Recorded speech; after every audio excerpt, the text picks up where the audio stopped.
Hola, muy buenas tardes a todos y bienvenidos a un nuevo programa del canal de Vicente Fuentes y de la web ufopolis.com.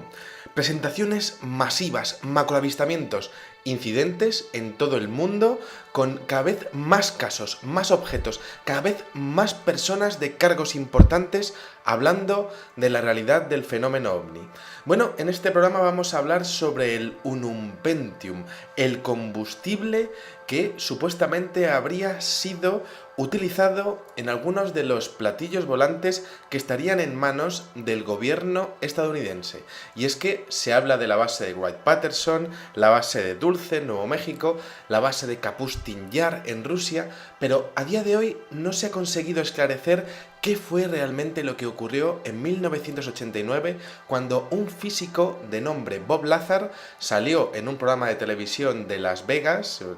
TV era el canal, en donde exponía que él había estado trabajando en un área que se llamaba S4 dentro del complejo de la base aérea de Nellis, en el famoso Área 51, y bueno, pues él habría estado trabajando en un sistema de propulsión de un platillo volante de procedencia ajena a la Tierra. Bueno, la presencia del Área 51 ha sido confirmada e incluso algunas personas se han llegado a jugar la vida haciendo fotografías y colándose en instalaciones que, por supuesto, pues el gobierno de los Estados Unidos tiene capacidad para disparar a todas aquellas personas que se lleguen a entrometer y que lleguen a colarse en esos terrenos. Estamos hablando de una extensión de terreno del tamaño de Asturias prácticamente. Y bueno, pues es muy curioso porque Lazard, además de lo que era su estudio sobre el sistema de propulsión, sobre el Unumpentium, también llegó a describir cómo eran las instalaciones donde él había estado trabajando. De hecho, llegó a describir un sistema de plantas subterráneas en donde en el primer piso habría una sección para la seguridad y las comunicaciones. La segunda planta sería para viviendas y para el personal humano, es decir, los científicos que estarían trabajando en el Área 51 vivirían bajo tierra. Luego había una tercera planta para oficinas ejecutivas y laboratorios, una cuarta planta para experimentos de control mental del tipo como el MK Ultra utilizado por la CIA desde los años 50. Luego una quinta planta de tratamiento de información y materia relacionada con entidades ajenas a la Tierra, una sexta planta para experimentos genéticos y una séptima planta para realizar experimentos de criogenización o incluso para mantener pues a unas temperaturas muy bajas diferentes cuerpos biológicos. Bueno, además de eso, Bob Lazar hablaba de que había una simbología, pues una especie de triángulo negro sobre fondo rojo, había también otras insignias que tenían una pirámide inacabada e incluso un triángulo invertido con un extraño carácter que identificaba así a los trabajadores que podrían venir de la base de Dulce en Nuevo México. Además comentaba que el Área 51 pues tenía un sistema de lanzaderas de trenes subterráneos pues directamente conectados al Laboratorio Nacional de Los Álamos, que era el lugar en el que él había estado trabajando y el lugar en el que él había sido reclutado por un hombre llamado Edward Teller, que era el padre de la bomba de hidrógeno, era un científico alemán que había estado trabajando para la Alemania nazi y que se había nacionalizado tras tras terminar la Segunda Guerra Mundial, ¿no? Bueno, Edward Teller habría buscado a Bob Lazar porque ellos habrían estado trabajando en una serie de objetos voladores no identificados que habrían sido recuperados de diferentes UFO crash, de diferentes accidentes, y habrían estado avanzando en diferentes, podríamos decir, pues ciencias o aplicaciones de esos discos, pero estarían totalmente encallados, no habrían conseguido avanzar en el estudio de la propulsión de estos estos platillos volantes. Y entonces habrían tenido la necesidad de buscar al mejor experto de los Estados Unidos, a alguien que además ya tuviese una cualificación de seguridad importante dentro de lo que serían los físicos de Estados Unidos, y habrían elegido a Bob Lazar para continuar pues con lo que sería el estudio de este sistema de propulsión. Y claro, es fascinante porque cuando Bob Lazar llega allí se encuentra que hay una serie de almacenes dentro de una montaña en este lugar llamado S4, en donde se encuentra alrededor de 9 platillos volantes en diferentes estados de desarmado. De hecho, cuando llega allí se le da una serie de pautas, una serie de estudios, de hecho llega a conocer diferentes informaciones sobre el origen del pueblo que estaría detrás de esta tecnología, un pueblo que tendría su origen en el planeta Z2. Y bueno, pues es interesante porque llega un momento en el que también llega a exponer su acreditación de seguridad con las palabras MAJ, que haría referencia a lo que sería el grupo Majestic 12, un grupo de científicos y de militares del más alto nivel de los Estados Unidos, que se habría ocupado de mantener en secreto todas las informaciones relativas al fenómeno ovni en los últimos 70 años. Y bueno, realmente Bob Lazar, dentro de sus descripciones, llegó a exponer que el platillo en el que él estaba trabajando, al que había llamado el Sport Model, tenía 3 niveles. Y justamente tengo yo una recreación de este disco que os lo voy a enseñar. Es un disco que pesa 5 kilos y que voy a estar aquí casi dejándome las muñecas para cogerlo. Y bueno, pues como podéis ver, tiene como 3 partes perfectamente diferenciadas. La primera sería como una consola de control en donde existirían una serie de cabinas con una altura muy pequeña, como diseñada para lo que serían pues seres de alrededor de 1,20 metros, como máximo 1,50 metros de altura. Bueno, ahí existirían una especie de consolas de control para poder dirigir la nave. Luego habría un sistema intermedio, una parte intermedia, en donde existirían pues lo que sería el reactor, una especie de reactor tubular, y luego también pues una serie de pues lo que sería unas cúpulas muy similares a las que vemos además en los episodios de abducción recogidos en diferentes partes del mundo, y también pues una especie de mecanismos que a él le recordaban a lo que eran las bobinas de Tesla. Luego, en la parte de abajo, aquí realmente tengo una base muy pequeña, pero esto era un poco más largo, bueno, pues había una serie de deflectores que conseguirían pues prácticamente alterar la gravedad y dirigir al objeto a su antojo, básicamente en diferentes direcciones y a diferentes velocidades. Bueno, pues aquí tenéis esta recreación del Sport Model, que yo la verdad es que cada vez que la veo pues me encanta, me recuerda muchísimo el valor que tuvo Bob Lazar a la hora de exponer en sus declaraciones lo que había estado estudiando. Y bueno, lo voy a dejar porque es que esto pesa un montón, ¿no? Y voy a seguir con la explicación. Y bueno, pues resulta que Bob Lazar exponía que en ese reactor tubular resulta que se realizaba un bombardeo de neutrones al elemento 115, al unum-pentium. Bueno, este unum-pentium acababa derivando en el elemento 116 mucho más inestable. Bueno, esto pues conllevaba 2 efectos que eran extraordinarios a nivel físico. El primero consistía en emitir partículas de antimateria que al entrar en contacto con otras partículas de materia se desintegraban y bueno, pues producían una enorme cantidad de energía que se aprovechaba en un generador enormemente eficiente, con un rendimiento, decía Bob Lazar, de prácticamente el 100%, algo que por supuesto nuestra ciencia no va a poder llegar hasta dentro de quizá cientos o incluso miles de años, ¿no? Bueno, más sorprendente era el segundo efecto, la creación de una onda que Bob Lazar expuso con el nombre de gravedad B, que era un fuerte campo gravitatorio propio que a través de los 3 dispositivos situados en la base, que estaban, como hemos dicho, aquí abajo, eran como 3 dispositivos, como 3 deflectores, bueno, pues permitían controlar los movimientos de la nave, ¿no? Bueno, de este modo, la fuerza de la gravedad creada por la desintegración del unum pentium, de este elemento 115, permitía que las naves viajasen de una forma más o menos convencional, pero también hacía posible retorcer el espacio de manera que el aparato pudiese trasladarse de un punto del universo al otro, plegando el espacio y el tiempo, pues prácticamente formando alrededor de él un agujero de gusano. Bueno, la clave de esta manipulación de la realidad para viajar a cualquier punto del universo, pues era este elemento del unum pentium, ¿no? Que además presentaba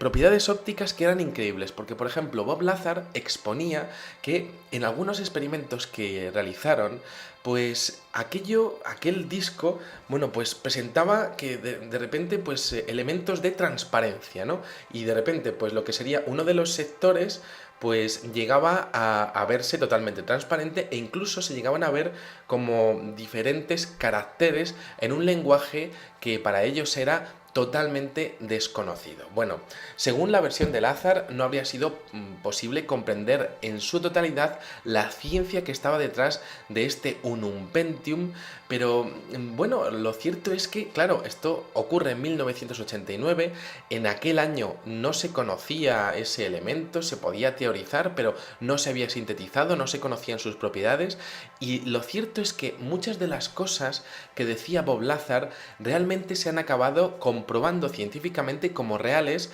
pero muchos años después, ¿no? Por ejemplo, Bob Lazar decía que aquel elemento era mucho más pesado que el plomo, que tenía un aspecto anaranjado y que tenía unas extraordinarias propiedades que lo convertían en una asombrosa fuente de energía y en la llave para generar gravedad artificial. Bueno, esto es muy sugerente porque resulta que este elemento no aparece en la Tierra como nativo, no podemos ir a una mina a extraer el unum pentium, no, esto podría llegar a encontrarse en el espacio profundo, como subproducto de lo que sería el estallido de una supernova, por ejemplo, ¿no? Es posible que esta civilización que habría manufacturado este Spore Model hubiese recogido este elemento del unum pentium en sus viajes por el espacio. Bueno, resulta que en la química hemos encontrado con diferentes reacciones nucleares elementos que son más allá de lo que son, bueno, pues el elemento del uranio, ¿no? El uranio que tiene número atómico 93, ¿no? Se ha podido ver, por ejemplo, el elemento 111, el 112, y resulta que esos elementos transuránicos tienen una existencia muy breve, de apenas décimas de segundo. Bueno, esto es una característica muy común, como decíamos, de los elementos transuránicos. Y es que resulta que hace de hecho menos de 10 años, se ha llegado a sintetizar el elemento 114, bueno, se pensaba que tenía una vida útil muy pequeña, pero se ha llegado a comprobar que podría llegar a existir durante 30 segundos. Esto, pues realmente es un objetivo científico que se llama la isla de la estabilidad, es decir, átomos superpesados pero estables durante años, ¿no? Esto lo ha llegado a decir, por ejemplo, el premio Nobel Glenn Seaborg, que esto lo llegó a predecir que podría ocurrir en algunos de los isótopos del elemento 114 y del elemento 115. O sea que teóricamente es posible a día de hoy comprobar que lo que estaba diciendo Bob Lazar en el año 89 de lo que estaba él estudiando en aquel disco es perfectamente posible, ¿no? Bueno, es fascinante porque el unum pentium fue en un principio sintetizado en el laboratorio de investigación de Dubna en Rusia, y de hecho a día de hoy los científicos de ese laboratorio dicen que ese unum pentium podría llegar a existir durante bastante tiempo, ¿no? En el futuro y con diferentes reacciones para lograr isótopos del mismo. ¿Podría ser esta la clave de los combustibles que se utilizan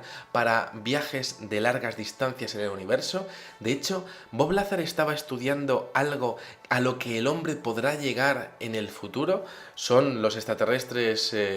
los que manufacturaron aquel disco Humanos del Futuro? ¿O realmente es un pueblo ajeno a la Tierra? Bueno,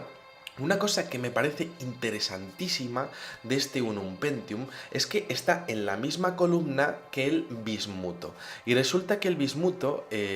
los elementos de una misma columna suelen tener propiedades que son similares, y resulta que este bismuto tiene algo que es muy llamativo porque tiene un comportamiento anómalo con respecto a la gravedad. Resulta que, por ejemplo, hay una patente en Estados Unidos que es la 3.626.605, registrada a un hombre llamado Henry W. Wallace, que se titula Método y aparato para generar un campo de fuerza de gravedad secundario,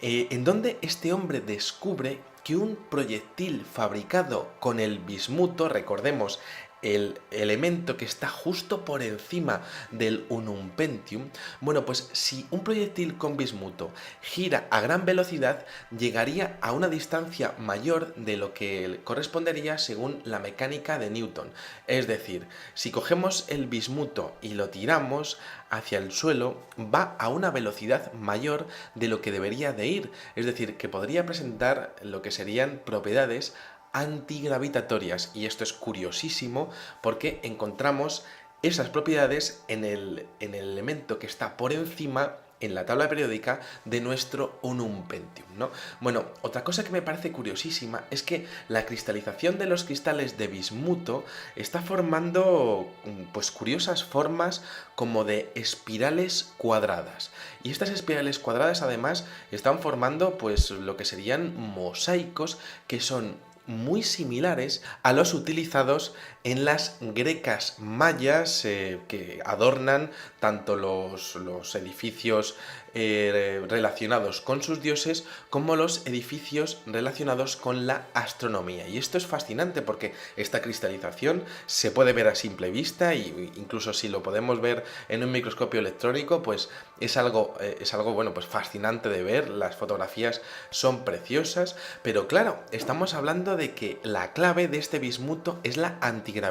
y aquí habría una hipótesis a todas luces fascinante. ¿Sabía el antiguo pueblo maya, que también, por cierto, estas grecas mayas son utilizadas por sumerios y por mesopotámicos, sabía ese pueblo realmente las propiedades antigravitatorias de ese metal? Y bueno, sabía que quizá la clave para la antigravedad del Unum Pentium se basaba en el estudio de ese metal que está justo al lado de lo que sería el bismuto. Bueno, pues ahí dejamos las claves de este videoprograma. Y bueno, pues algo que es muy curioso es que Bob Lazar, que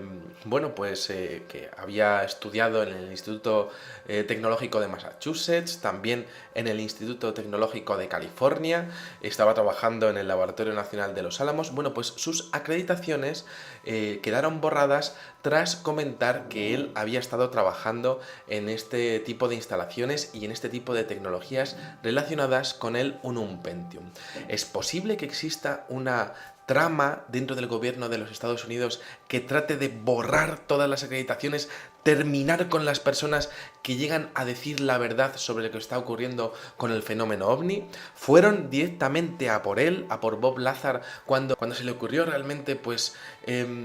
saltarse las normas sobre el secreto mejor guardado de la historia de la humanidad? Bueno, pues aquí dejamos este curiosísimo videoprograma sobre el elemento 115, el Unum Pentium, su relación con los antiguos pueblos, porque es que realmente la escenificación de esas grecas mayas es exactamente la misma, con esas propiedades antigravitatorias, con esas descripciones del interior del objeto, con este platillaco que realmente tengo aquí, ¿no? Y que cada vez que lo veo, bueno, pues como les decía anteriormente, pues a mí me recuerda el valor que tienen algunas personas a la hora de entender que la realidad del fenómeno ovni es mayor y es superior a lo que muchas personas consideran que es un secreto de Estado, ¿no? Y creo que Bob Lazar pues entendió que que aunque el gobierno norteamericano considere que nosotros no estamos preparados para recibir informaciones sobre la verdad de este tipo de eventos y este tipo de investigaciones, bueno, pues Bob Lazar sí que consideró que nosotros estábamos perfectamente preparados y que realmente, bueno, pues era algo que el público, que los norteamericanos, los europeos, los asiáticos, cualquier persona del mundo necesita saber, porque podría ser la clave de la energía limpia y libre del futuro. Si realmente esos procesos de retroingeniería de este tipo de objetos, de estos platillacos, ¿no? Que por cierto ya les digo que pesa bastante, que tengo que casi cambiármelo de mano un poco, ¿no? Bueno, pues si realmente la tecnología que hubiese en estos discos fuese libre, fuese realmente pues no contaminante, pues podríamos estar ante la clave para el futuro, ¿no? Y esto, claro, por supuesto, pues choca con todos los intereses petrolíferos y de la industria energética, de la energía eléctrica, ¿no? De las grandes mafias y corporaciones que controlan el mundo, ¿no? Y esto es algo que, por supuesto, pues está relacionado con la gente que también elige no proporcionar esta información, ¿no? Entonces, bueno, pues yo la verdad es que yo levanto mi copa, un vaso de agua que tengo aquí, bueno, la levanto por el valor que tiene gente como Bob Lazar, que al final acaba exponiendo pues lo que es la verdad de un fenómeno que parece que trasciende cualquier tipo de persona y cualquier tipo de opinión de cualquier persona de la Tierra. Bueno, pues nada más, espero que les haya gustado muchísimo este videoprograma. Voy a soltar ya el platillo, que la verdad es que ya está bien. Y nada, bueno, pues les espero en el siguiente. Espero que hayan disfrutado muchísimo de esta investigación sobre el Unum Pentium. Me leeré sus comentarios y nada, les espero en el siguiente videoprograma. Muchas gracias y, como digo siempre, salud y suerte. Adiós.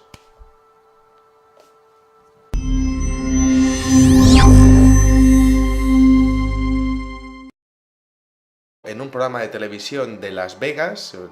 TV era el canal, en donde exponía que él había estado trabajando en un área que se llamaba S4 dentro del complejo de la base aérea de Nellis, en el famoso Área 51, y bueno, pues él habría estado trabajando en un sistema de propulsión de un platillo volante de procedencia ajena a la Tierra. Bueno, la presencia del Área 51 ha sido...